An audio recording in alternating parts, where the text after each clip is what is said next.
Hi, everyone. It's Alex Reynolds, and I have the opportunity today to reintroduce to you Professor Thaddeus Pope. You may remember him from his really incredible talk in May about legal issues in the determination of brain death. I think he probably has the most creative slides that I've ever seen in a medical conference. So Professor Pope has a PhD and a JD, and he's also healthcare ethics consultant certified. He is a foremost expert on medical law and clinical ethics and maintains a special focus on patient rights and healthcare decision-making. He's a professor at Mitchell Hamline School of Law in St. Paul, Minnesota. And while he serves in a range of consulting capacities, he has been particularly influential through his extensive high-impact scholarship.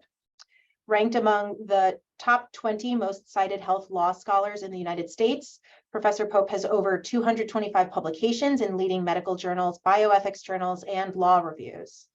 He co-authors the definitive treatise, The Right to Die, The Law of End-of-Life Decision-Making, and he runs the Medical Futility blog, which has over 4 million page views. Prior to joining academia, Professor Pope practiced at Arnold and Porter and clerked on the U.S. Court of Appeals for the Seventh Circuit. He earned a JD and PhD from Georgetown University, but we're very lucky that he decided to join academia because I think he has a very interesting perspective on a lot of the ethical issues that we face as critical care physicians. And so very excited for his talk today on medical futility. Thank you. All right, so I guess I don't know if it matters. I can't start my video because it's been disabled by the host, but I'll share my slides.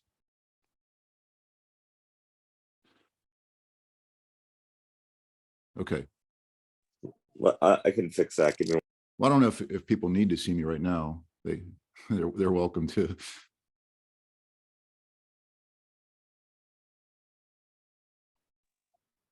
Well, that should be fixed. Okay. Oops, there we go. Okay. Okay, great. So I called this key strategies for responding to requests for non-beneficial and potentially inappropriate treatment. That's me. I don't have anything to disclose. And as Alex mentioned, I did speak to you guys back in May about brain death conflicts. Thanks for having me back. As you might suspect, the rules regarding brain death are cleaner and more settled. So today's talk is not going to be quite as clean and tidy as the brain death one. Okay, let me start, and give me a second here. Let me start quickly in Louisiana, of all places. And there's a case, a high-profile case of Nancy Davis. She was pregnant. She goes to Women's Hospital of Baton Rouge for a prenatal visit, and her fetus is diagnosed with acrania. And as that word suggests, that's the lack of a skull on the baby. They recommended an abortion, but the clinicians at Baton Rouge refused to perform it themselves. So Nancy Davis goes out, gives some press conferences, and she says basically, they said I had to carry my baby to bury my baby. And in fact, the clinicians were scared. There's a very strong abortion law in Louisiana, provides criminal penalties, civil liability penalties, and board discipline for clinicians that provide abortions.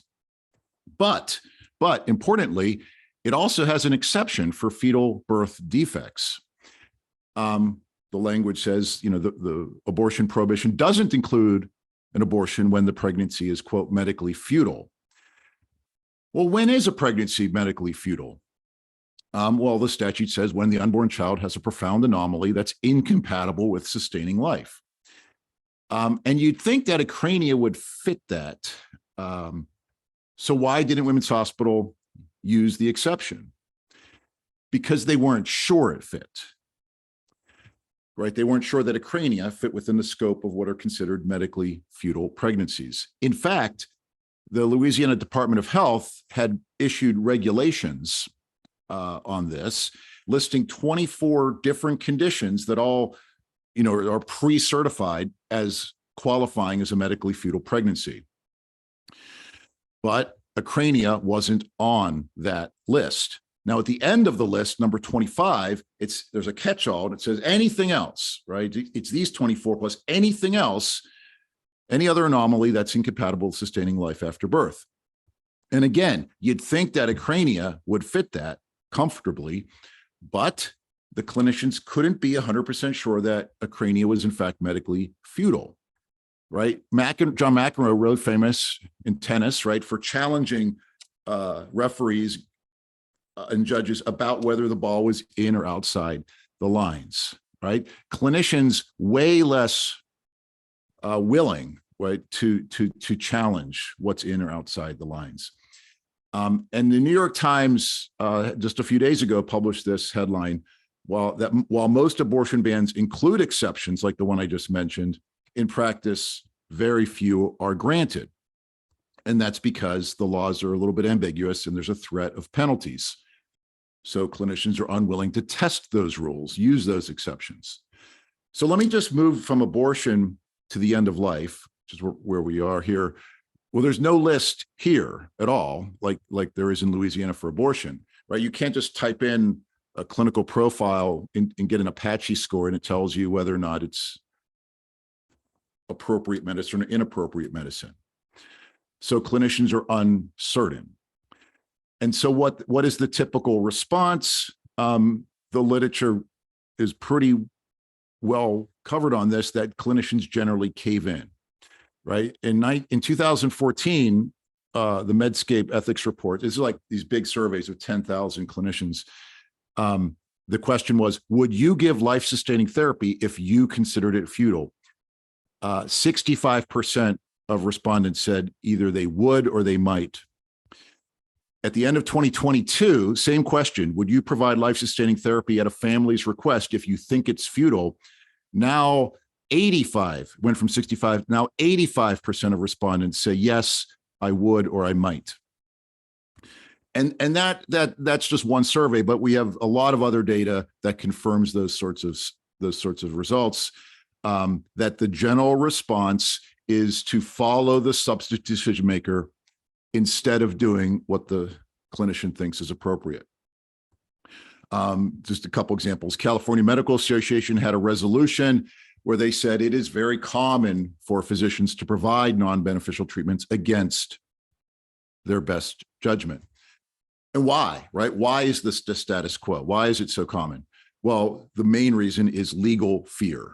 Almost all the respondents said the reason I did what the surrogate wanted is a lack of legal support.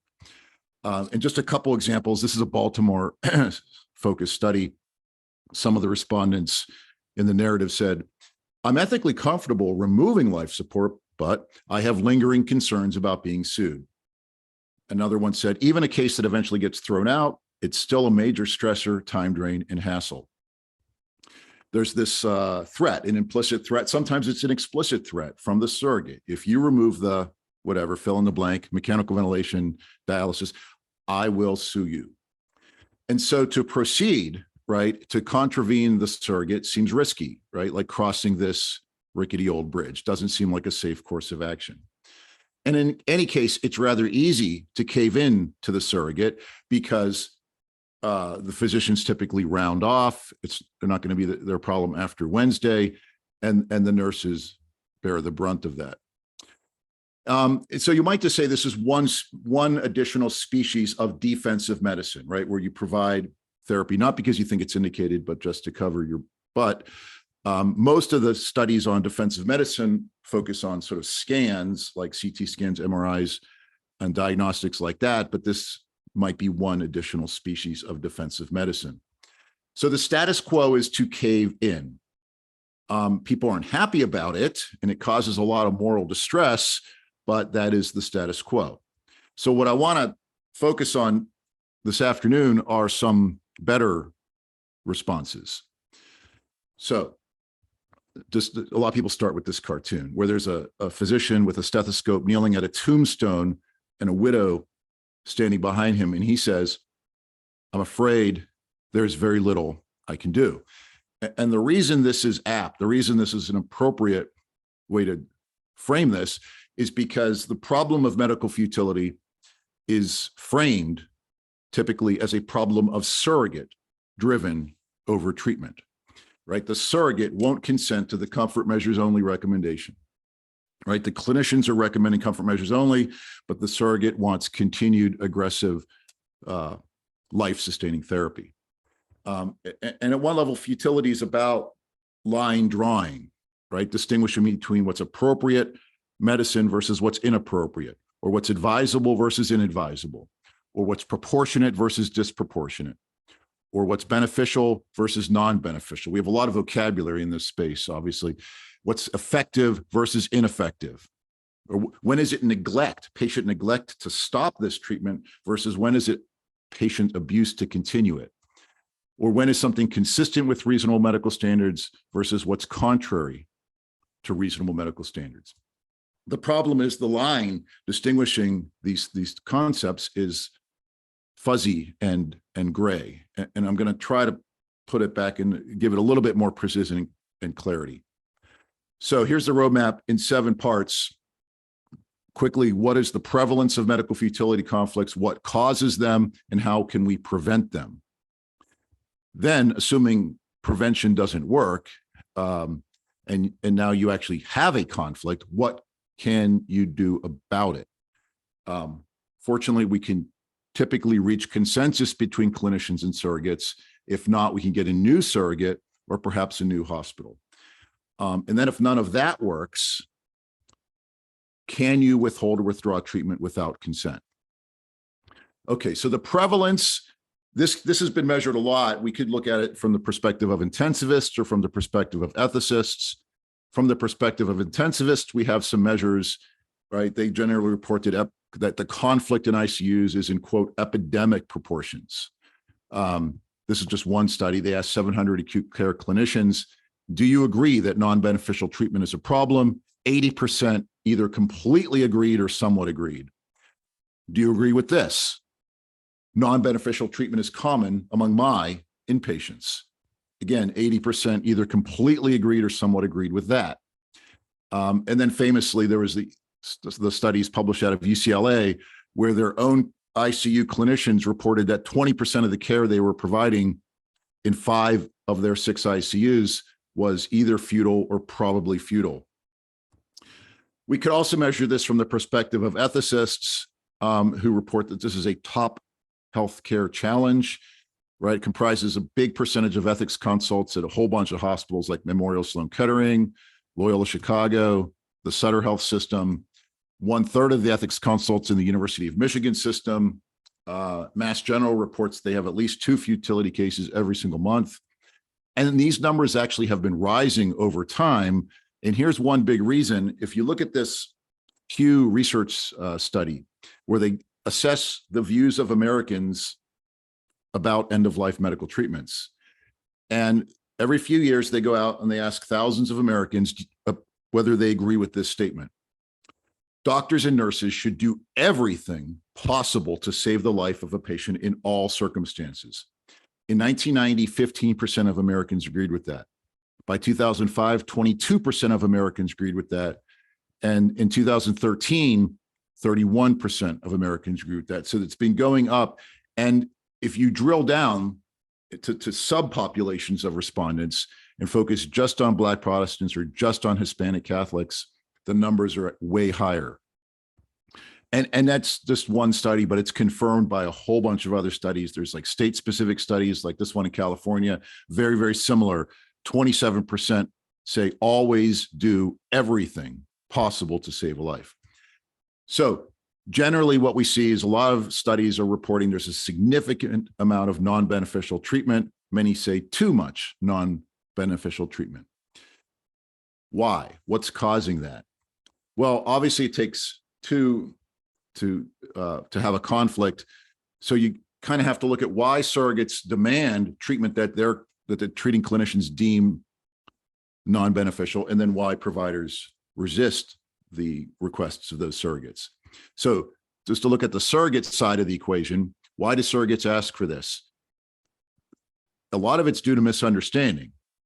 they don't actually really appreciate how dire the patient's prognosis is. They are also confused. And unfortunately, a lot of that confusion is iatrogenic. It's the result of inadequate communication and also uncoordinated and conflicting information coming from different specialists. This is a study coming out in Chest shortly. And what they found in a nutshell is that at least one of five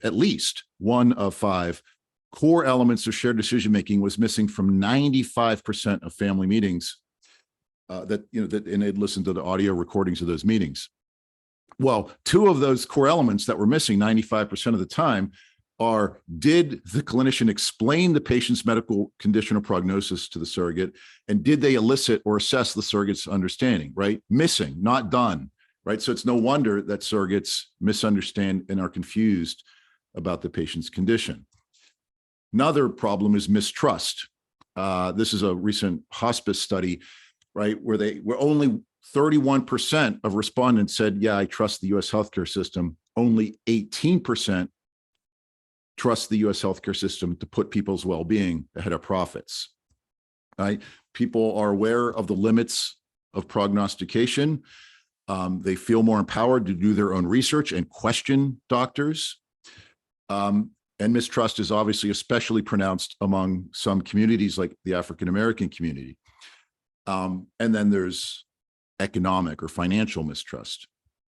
There are emotional barriers, feelings of guilt that they haven't stayed in touch with the patient as much as they had wished, or feelings of loyalty to the patient they can't let go, or feelings of anger.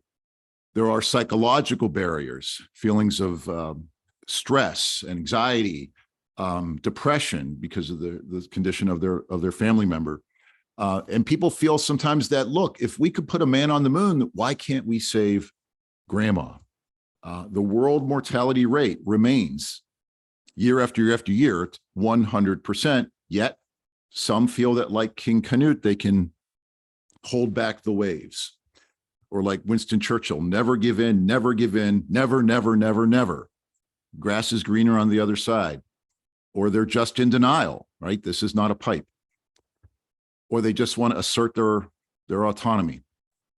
Really big reason for these conflicts is religion. We saw that in the brain death conflicts. This is just one study. There's a lot of these where they asked this question to 1,000 members of the public.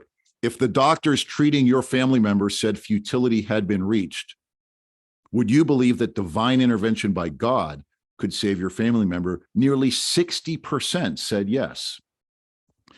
And that kind of optimism or belief in miracles is fueled by best-selling books by very high-profile physicians like Sanjay Gupta in Cheating Death, or even studies about fMRI communicating with long-time PVS patients.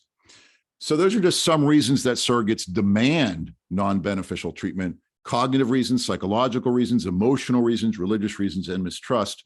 And it's easy for surrogates to act on any or all of those reasons, because all the costs of that choice are externalized. The financial cost is externalized to Medicare or to some kind of payer, and the costs of actually administering this treatment are borne by the nursing staff.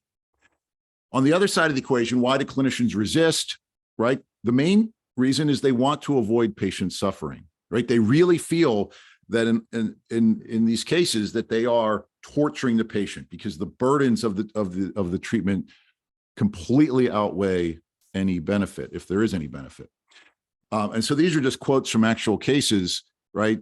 Quote, "This is the Massachusetts General Hospital, not Auschwitz," or "There's not much difference between what we're doing here and the atrocities in Bosnia." Another big reason is they want to avoid moral distress. This is so super well measured and documented. It's that medical futility conflicts are the single biggest source of moral distress among nurses. And there's a growing body of literature documenting it among physicians as well. And that leads right there. And then there's sequelae to that, which is the moral distress not just harms those professionals, but leads to absenteeism, leads to retention issues, and adversely impacts the quality of care that is provided to other patients. Clinicians want to preserve the integrity of the profession, right? They don't want to just feel like a vending machine that they just go around, administering procedures, or they don't want to feel like a puppet. And then finally, they want to be good stewards, right? Good stewards of scarce resources like ICU beds. And then finally, and I'm going to come back to this one, they distrust the surrogate. They distrust that what the surrogate is asking them to do to or for the patient is in fact what the patient would have wanted. And in fact, a big body of evidence shows that surrogates are only 60% accurate in terms of making the same decision that the patient would have made for themselves. And this was published at the end of 2022. A lot of surrogate decision makers, they admitted, like, we are totally unprepared for the role that we're serving in. We need better preparation. So it's often the case that the patient doesn't even want this life-sustaining therapy.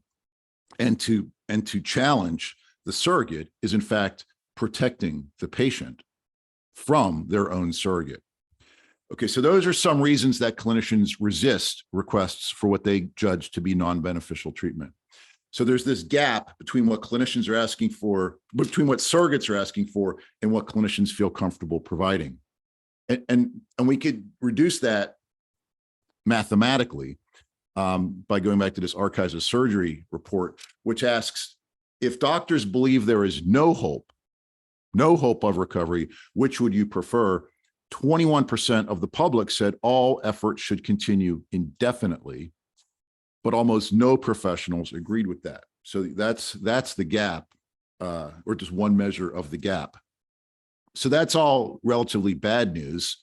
But here's some good news that I'll turn to now, which is there's a great prospect for prevention of these conflicts, because most patients don't want what their clinicians judge to be non-beneficial treatment, right? Most people think it's more important to enhance the quality of life, even if it means a shorter life, right? The quality is more important than quantity. Again, just use the survey one more time, right? If doctors believe there's no hope of recovery, which would you prefer? 73% of the public said life-sustaining treatment should be stopped and we should focus on comfort when there's no hope of recovery. So most surrogates and clinicians want the same thing.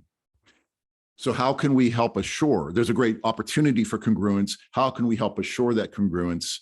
Well, there are patient-focused interventions and surrogate-focused interventions. In terms of patient interventions, one obvious thing, I guess it's almost trite now after 30 years, but people should complete advanced directives, because if that's what they want, it would be great if they actually documented that. So we know, and so their surrogate knows.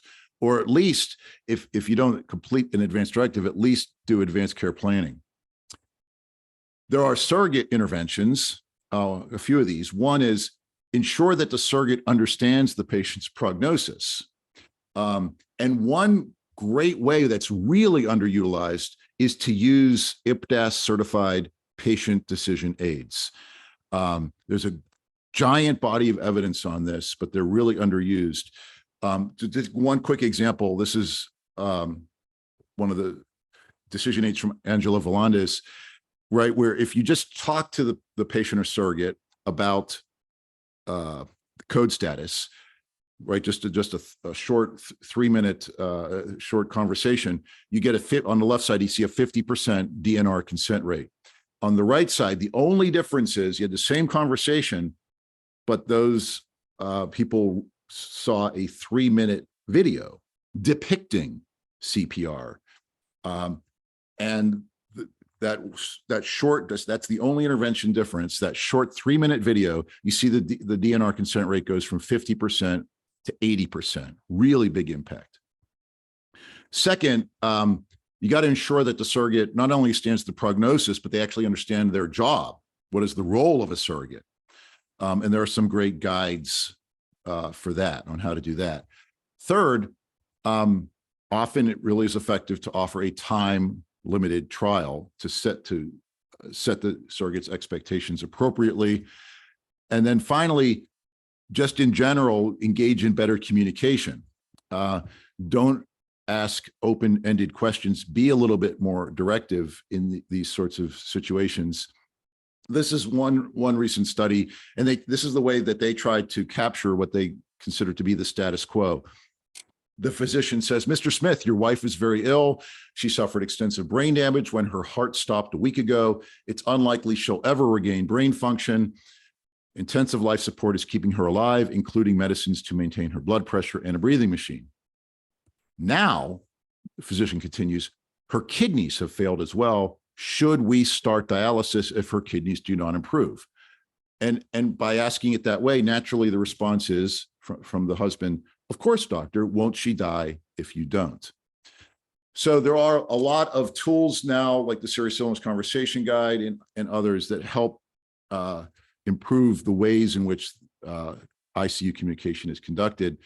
And one big recommendation is to seek assent, not consent. So instead of asking this as sort of a yes/no question, you sort of announce the plan, right? If in the mind of the whole treatment team, there's only one legitimate course of action, you say, this is what we're going to do, and their silence constitutes assent. Now, one caution here, though, is that while, and I'm going to summarize a body of literature here, generally, there's very low risk in making treatment decisions contrary to the surrogate's request. Very few cases have ever been brought.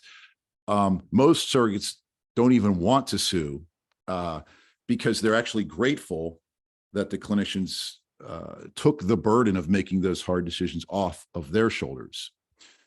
In any case, even if the surrogates want to sue, attorneys have declined these cases for the most part because they are unlikely to be successful cases because there's often immunity, there's judicial deference, and there just isn't enough damages to make it worth litigating.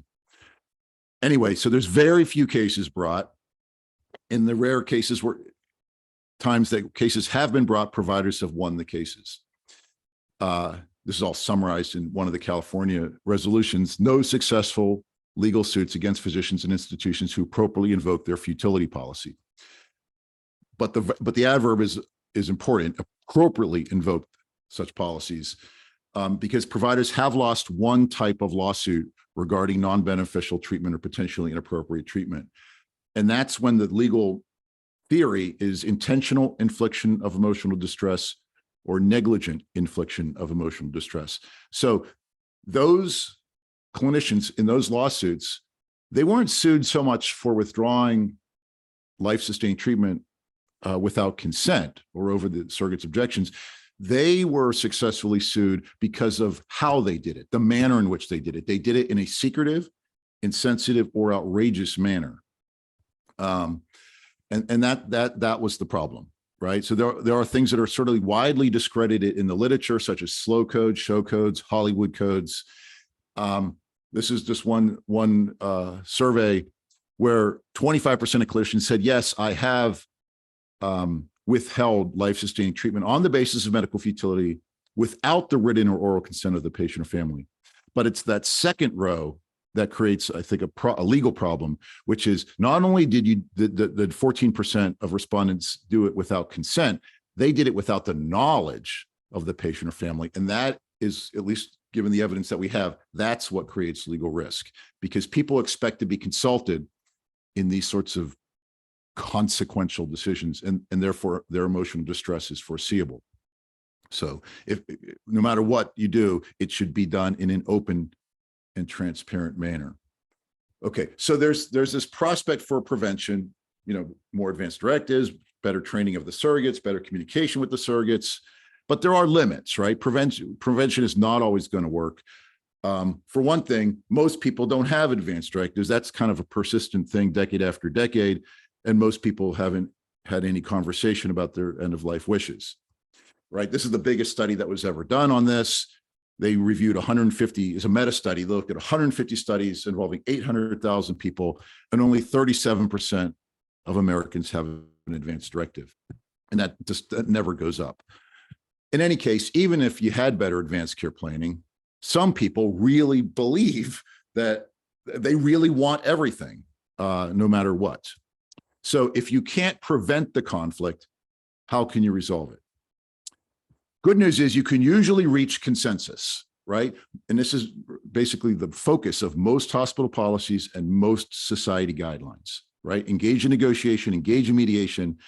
The AMA has a policy here, has a 7 steps. 4 of the 7 steps are all focused on consensus building, right? Deliberate and negotiate, engage in joint decision-making, negotiate to reach resolution, involve the ethics committee. And why? Why such a strong focus on that? Because it works. It works a lot. 95% of the time. It's a high number. There's a few of the studies on this. This is from Kaiser Permanente, where they wrote about this. They had 92 cases, of non-beneficial treatment. But after the first family consensus meeting, now they only have 70. So they were able to reach consensus in 22 cases. After another meeting, they only had 9 cases. After a third meeting, only 8. And ultimately, only 5 of the original 92 remained intractable. So it's a lot of cases of consensus out of the original 92. And you see the same thing confirmed in a lot of other studies, like going all the way back to the late 90s, like this one, 57% of surrogates agreed immediately, 90% within 5 days, and ultimately 96% agreed with the clinician recommendation. There's a Texas study, same thing, moving left to right, consensus rises over time. This is a pediatric study, same thing, only about a 50% consensus rate. After 2 days, it goes up to 70% and ultimately up to 95%. And this was a really big study in Texas where they had almost 1,000 futility conflicts. Consensus was reached in all but 65. Now, you can't always reach consensus. There's just one recent study talking about the cases where they couldn't find consensus, but that is only in 5% of the time, according to all the evidence that we have. So there's a wide ocean of consensus and only a small island of intractable conflict, right? Most stuff gets filtered out before it gets to the bottom of the funnel. But let's say that you've tried to reach consensus. You've engaged in intensive communication. You've engaged in mediation. You brought in a chaplain, you brought in the ethics consultant, you brought in palliative care, still doesn't work. Still can't get consent from the surrogate. Right now you have a real conflict, right? You and the surrogate want to row this boat in opposite directions, right? The clinician says stop, the surrogate says go. So what can you do next? A key tool is to replace the surrogate and get consent from a new surrogate, right? The job of a surrogate is to stand in the shoes of the patient, right? To exercise substitute judgment if possible, otherwise to act in the patient's best interest. It's all codified in New York state law, right? The law, when you apply that to healthcare agents, the agent shall make decisions in accordance with the patient's wishes, otherwise in accordance with best interests. But like I said, surrogate's not so good at this, right? They're only 60% accurate in terms of making the same decision that the patient would have made for themselves. And all that inaccuracy or mismatch between surrogate and patient leans in one direction. Surrogates overwhelmingly make more aggressive treatment decisions for patients than patients would have made for themselves. While the AMA Code of Medical Ethics said, yeah, we should generally accept surrogates' decision, they should almost always be accepted. Being a surrogate is hard work. We should educate the surrogate. We should support the surrogate. And we should definitely do the things in this forthcoming CHEST study. Explain the patient's prognosis to the surrogate, provide emotional support, elicit or assess their understanding, explain their role, and elicit the patient's values, goals, and preferences. But if the surrogate persists in deviating from their job, well, then we should remonstrate with them, challenge them. But if they persist in contradicting the patient's known wishes, they should be fired as the healthcare surrogate. And New York law specifically provides for this. If the surrogate is an agent appointed in the advance directive, the law says you can bring a special proceeding to have the agent removed when they're not acting in accordance with the decision-making standards. If they're a default surrogate under the Family Health Care Decisions Act, the law says the court can designate a new surrogate, no matter where that other person is on the list, if that would best accord with the wishes or best interest of the patient. And this actually has been done a fair amount when you look around in New York courts in medical futility situations. So what are the reasons? Why would you challenge a surrogate, bring a special proceeding? Well, one is the surrogate themselves lacks capacity. And this actually has been growing because, well, the patients are older and their spouse is also older and may also have a dementia or some other capacity problem. Another problem is the surrogate has a conflict of interest. Sometimes it's a financial conflict of interest. It comes up a lot in child abuse cases because the recommendation is to withdraw support, but if the kid dies, then obviously the criminal charges will be elevated. Another really big reason to replace a surrogate is there's just a flat out contradiction, right? And there's three types of contradictions. One is the surrogate is saying go, but the advance directive, right? The written advance directive is clearly documented that the patient wouldn't want this intervention. Or the surrogate is contradicting not a written advance directive, but they're contradicting the patient's known wishes, values, and preferences. Or the surrogate is contradicting what everybody agrees is in the patient's best interest. So you can have these three types of contradictions. And sometimes it comes up very starkly, right? Where the surrogate just says, Dad would not have wanted this, but I just can't let go. Really almost like an admission that they're not doing their job as a surrogate. Plus, really, not only may you replace the surrogate, you really have a duty to replace bad surrogates. So that all said, there are some limits to surrogate replacement. One is it's hard to show this deviation that the surrogate isn't doing what the patient would have wanted because we don't know what the patient would have wanted because they never talked about it and nobody elicited that. So you just don't know. Another problem is surrogates get a pretty wide range of discretion and deference. So it's going to have to be a pretty wide deviation, right? Or in other words, on a best interest analysis, the burdens are going to have to seriously outweigh the benefits because in the close calls, we give those to the surrogates. And then third, sometimes the surrogates are faithful, right? They actually are making the same decision that the patient would have made for themselves, especially in cases driven by religion. So let's say you can't get a new surrogate for any of those reasons. Well, then you might be able to try a new hospital or some other type of facility, right? This is the concept of transfer, right? Where you don't want to provide this treatment that the surrogate's requesting, but maybe somebody else is willing to provide that treatment. New York law sort of anticipates this as well, right? If the agent directs life-sustaining treatment that the current provider does not wish to provide, they shall nonetheless provide it, nonetheless comply, pending transfer to a willing hospital.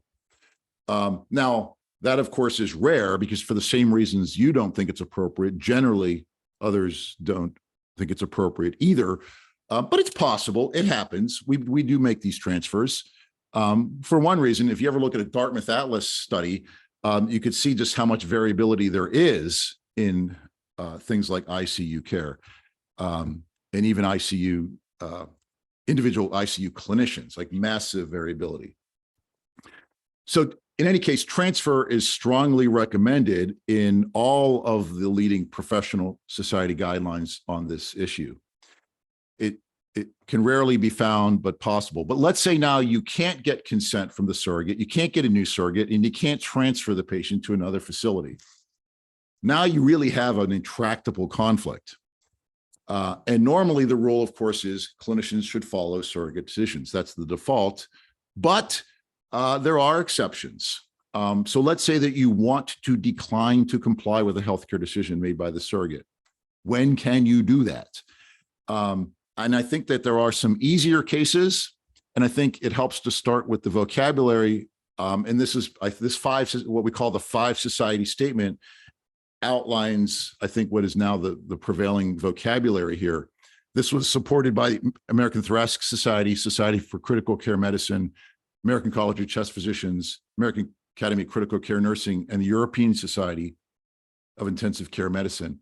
And what the policy statement says is it outlines 4 concepts: futile, legally prescribed, legally discretionary, and potentially inappropriate. And it kind of goes from the easiest to the hardest. Like, futile treatment is when the intervention cannot at all accomplish the physiological goals.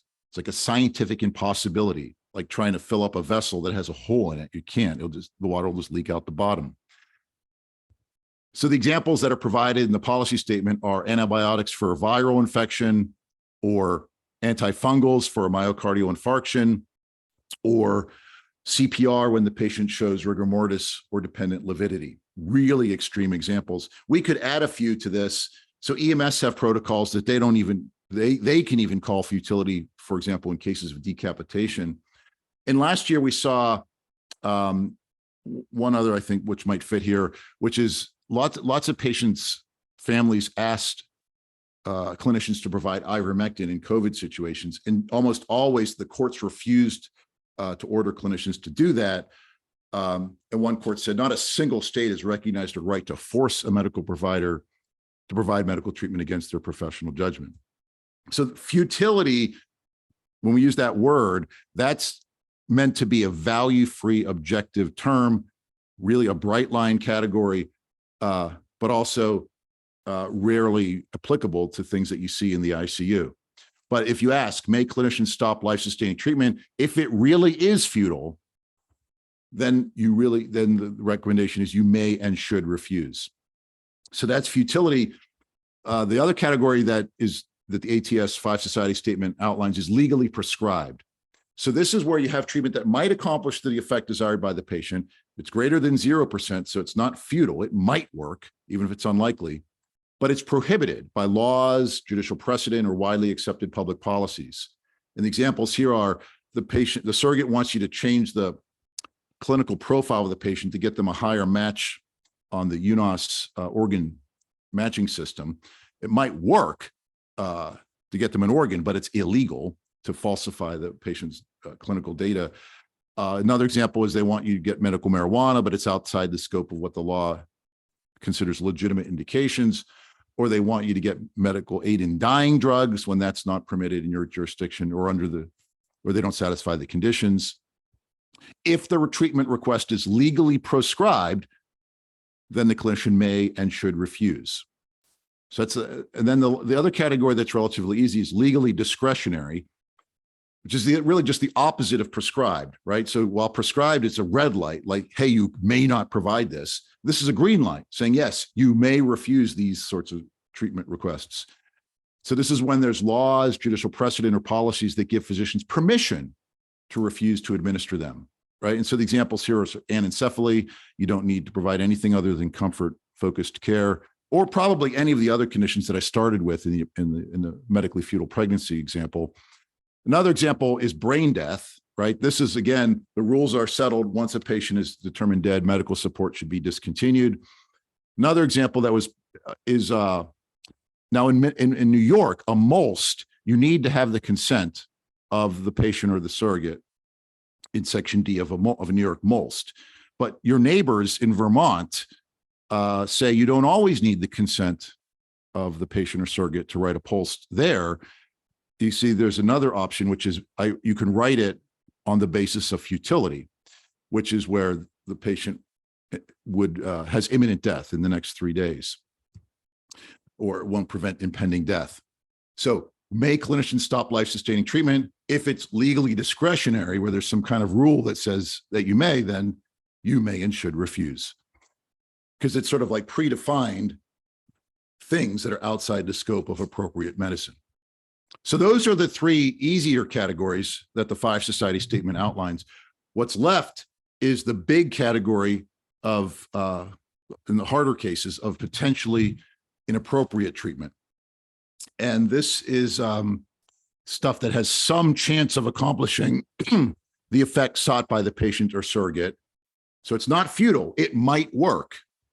And examples here are dialysis for somebody who is permanently unconscious, or providing mechanical ventilation for somebody with widely metastatic cancer. So these are often called futility disputes, but the Five Society statement would say, wait, hold on, don't use the word futility, because here the disputed treatment might keep the patient alive, right? It will work. Dialysis will work.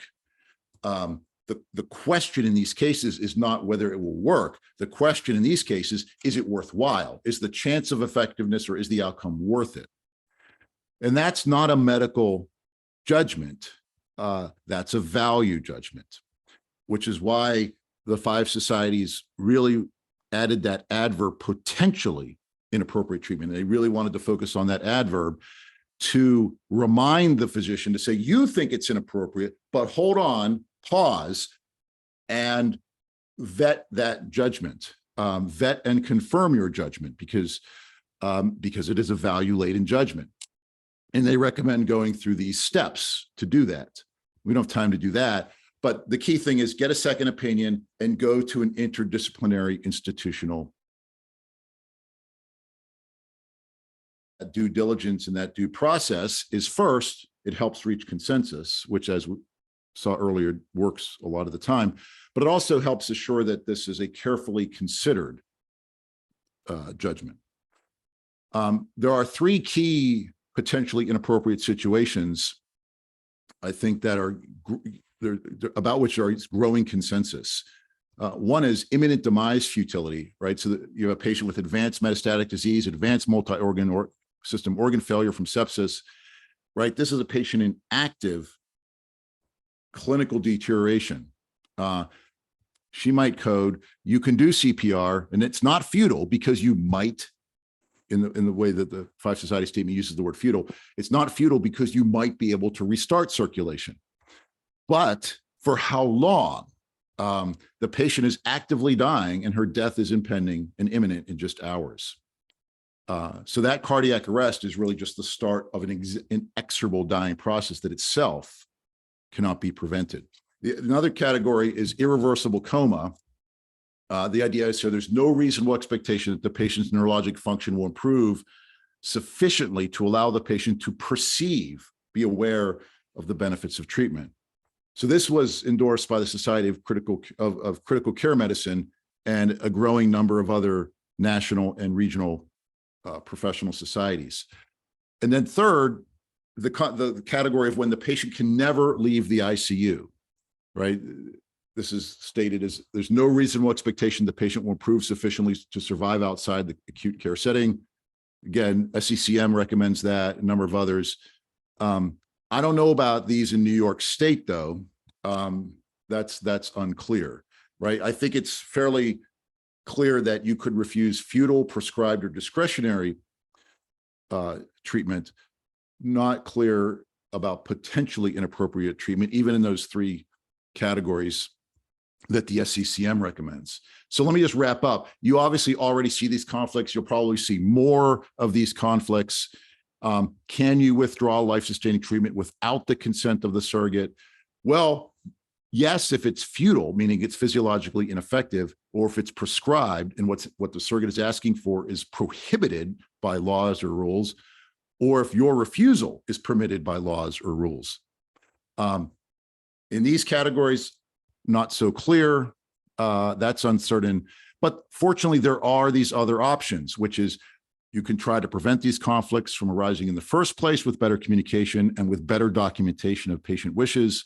You can try to reach consensus with more family meetings, with involvement of ethics, palliative, chaplains. You could try to replace the surrogate, and then you can try to transfer the patient to another facility. Thank you.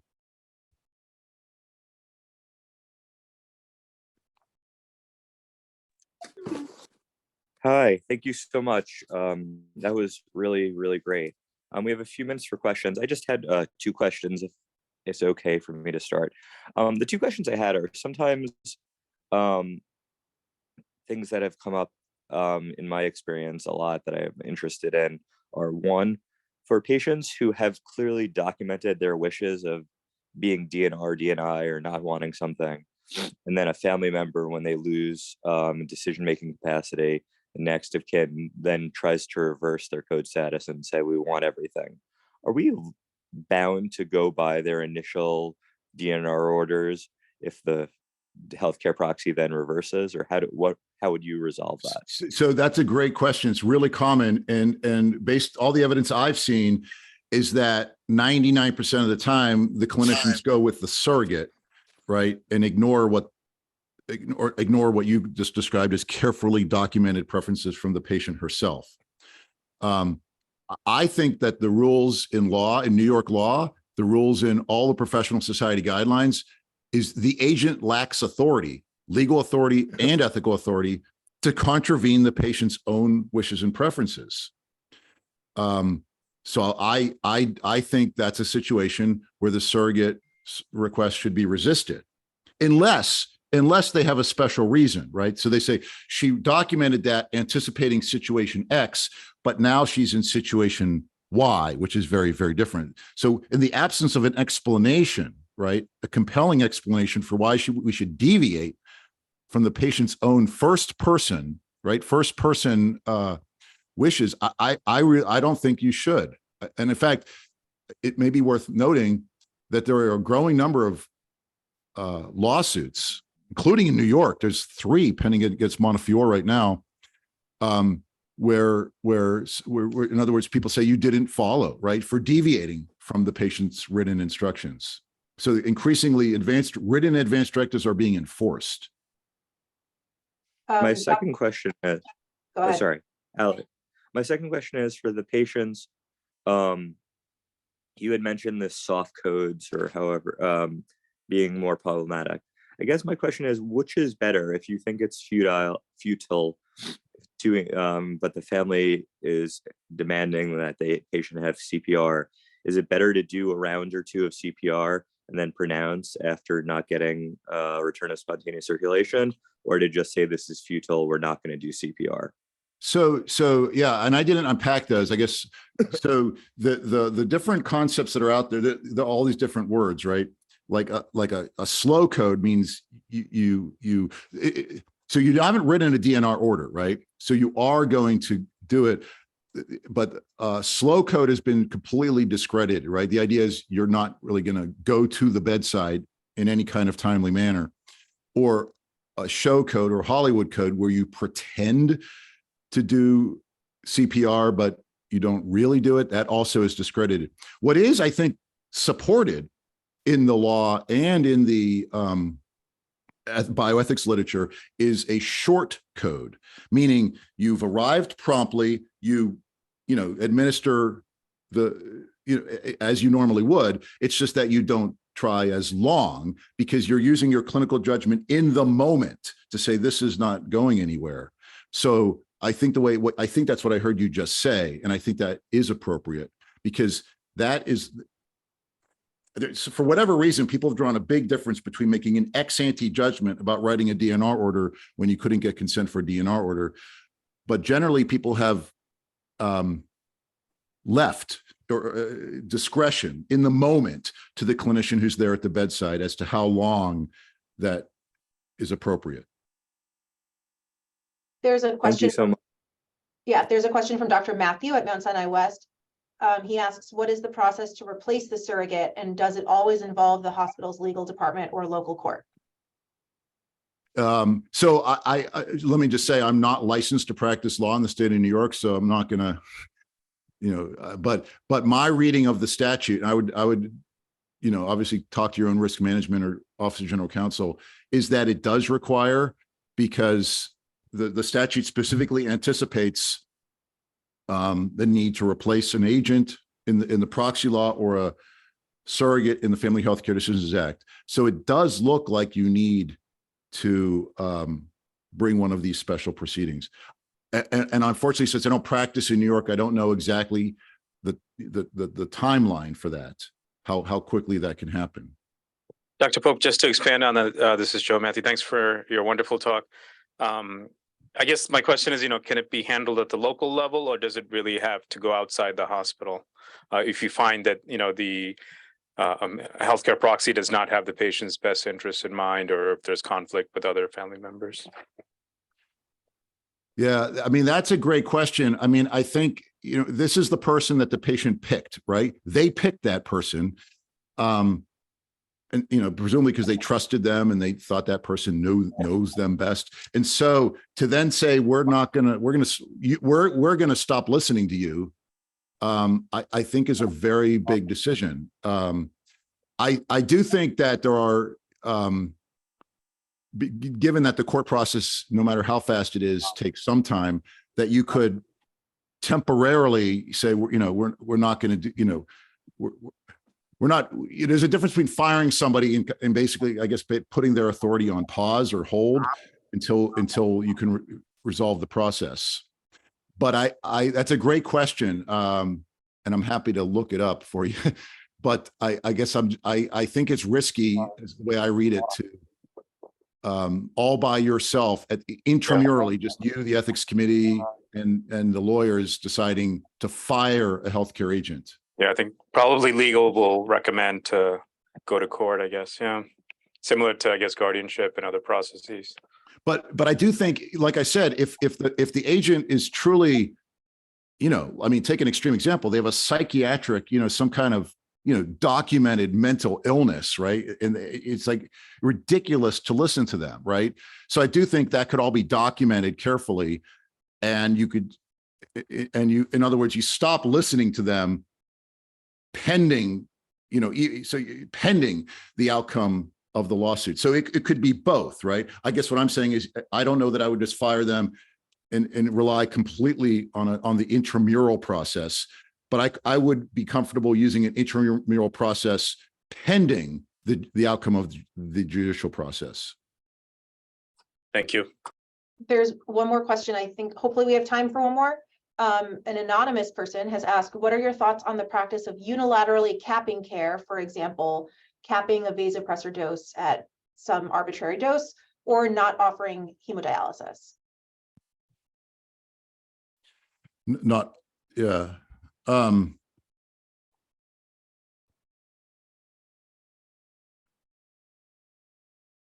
So I'm going to confess to not having enough clinical knowledge to understand when you say unilaterally capping the dose. I'm not sure what I guess I'm not. I think what he means is that carefully in my mind. Yeah. Do we have to? So there are maximum doses of medications, for example. Is it acceptable for a single clinician to decide, I don't think there's any benefit past this particular dose, and therefore I'm not going to use it? Yeah. So that's a good question, right? And I think this is a great, important area. So as you guys may know, the entire body of medical futility literature really started like in 1988, 1990. We have not made much progress in, whatever it is, 1,000 articles on PubMed. And, but almost all of whatever it is, 1,000 articles, focuses on these very discrete judgments where you don't provide something at all, right? It's all or nothing. I'm going to disconnect mechanical ventilation or not provide it, yes or no questions. But this idea where it's like, well, I'm not stopping that med, I'm just only going to a certain level, is under-examined in the literature. But this is similar to the question that was asked before about the code, which is, I think that the question, nobody wants to intrude that far into clinical judgment.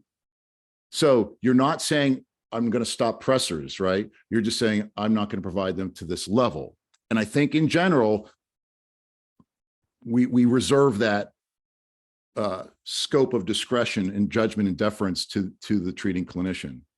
But I think that's where we're going. Maybe at Mount Sinai, where it's these more subtle decisions as opposed to a discrete withhold, withdraw, and that's seriously under-examined in the professional society guidelines and in the literature. All right, thank you. I'm continuing to get texts of lots of different questions. I think this was a really interesting talk. I don't want to take up too much more of your time, though. Evan, what are the rules? Do we need to end? There's the research meeting is on the other end. So I guess anyone who needs to go to the research meeting should end. But if Dr. Thaddeus, if he has some time and you want to continue for another few minutes, I don't think there's a reason why we have to stop. But I want to be cognizant of Dr. Pope's time, so I'll defer to him. Yeah, go ahead. I think one of these last questions that I think we actually don't really ever think about. The question is, when we get ICU patients and we identify the surrogate to make decisions, do we need to do any due diligence on our end to vet that they know about the patient's wishes before appointing them as the surrogate? I know that some of this is legal, like a legally determined surrogate. Well, I'll just say the answer is definitely no, right? Because almost no surrogates would qualify, I think, right? The whole point, right, of the Family Healthcare Decisions Act was you're authorized based on your status, right? Because you're the spouse, you're the adult child, you're the adult sibling, or whatever. That's the basis on which you qualify, and there's no requirement that you know anything about the patient's healthcare wishes or their end-of-life preferences. And in fact, I'm fairly confident most don't know the patient's end-of-life preference. I don't think the patient herself knows what they were.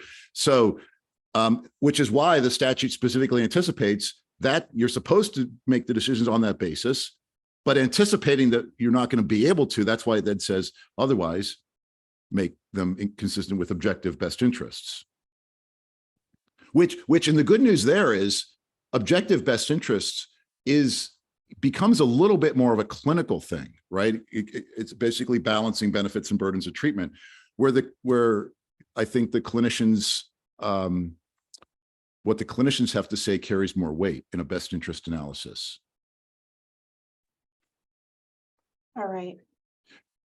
I would say just one other thing I was going to say to that question was, I think when the surrogate, the crazier the surrogate, the crazier the thing the surrogate is asking you to do, the better evidence they should have that the patient would have wanted that, right? So, if they say, I don't want you to give pain medications to the patient or something like extremely crazy, they'd be like, that sounds crazy. We don't think that that's either what the patient would have wanted or that that's in the patient's best interest. So you're going to have to, the burden on the surrogate in that situation is very heavy, and they're going to have to show something for why they think that that's something that the patient would have wanted.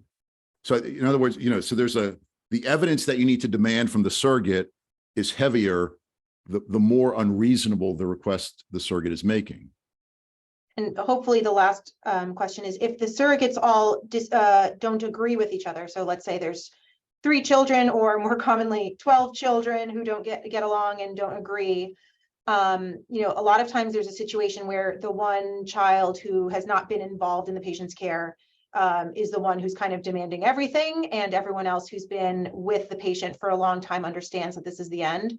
And so how do you sort of, besides sort of like trying to use ethics and palliative and all those other people to sort of bring the surrogates all to a similar conclusion, what other sort of strategies are there, or is there any legal strategy if, there's a clear consensus except for one outlier? Well, so this is actually one scenario where I think the statute. First of all, if they have an agent, right? So the appointed in an advance directive, healthcare agent, durable power of attorney, proxy, whatever you want to call it, that person has the authority. So the fact that the other people don't agree with them is really irrelevant. I mean, it would be great if, for the sake of family well-being, that everybody gets on the same page. But go ahead. So for an example, in New York, if there are 3 children, they are all of equal authority. Okay, so you're assuming that there's no advance directive, that they're just, that their status is just legal. Yeah. Okay, well, the statute, and this part, I'm sorry, because it's been a while, but I recall that the Family Healthcare Decisions Act specifically anticipates a situation where the surrogates don't agree. And I recall that that's one of the situations where the institution's ethics committee does have an actual decision-making role. So somebody asked earlier, do we have to go to court for all these things? I recall that that's something that can be handled intramurally when different surrogates at the same level, the same status disagree. But I'm sorry, I'm not remembering the exact that's fine. You can't be expected to know 50 different rules. thank you so much for your time. I think the sheer number of questions suggests that we're going to have to ask you back yet again in 2024. These were some very practical tips as well, I think, besides the ethical and legal interesting points that you made. I think we had some really practical tips today. So thank you very much. Thanks for having me again. Thank you so much. Have a great day. You too, guys.